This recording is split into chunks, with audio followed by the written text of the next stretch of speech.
ఈ మైపాల్ రెడ్డి ఎవరికైనా సరే అన్నం బిడ్డను సున్నమే పెడతాడు. కాటా శ్రీనివాస్ గౌడ్ తొడలు కొట్టడం మిసాల్ తిప్పుడు బంద్ చేస్తాడా కంటిన్యూ చేస్తాడా? మీ మీద 2 క్రిమినల్ కేసులు ఉన్నట్టునే ఎక్కడి అవి? మళ్ళీ మాట్లాడితే కొంచెం మనకు సిగ్గు ఉండాలి కదా.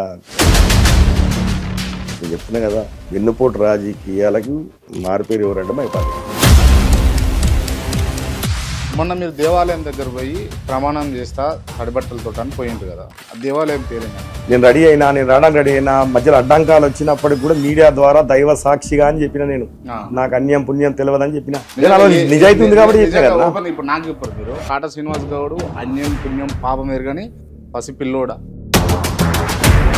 ఈ రోజు కూడా చెప్తున్నా, దైవ సాక్షిగా ఏకానా రూపాయలు చేసిన ఆరోపణలు నాకు తెలియదు. మీరు యాక్టింగ్ చేయరా?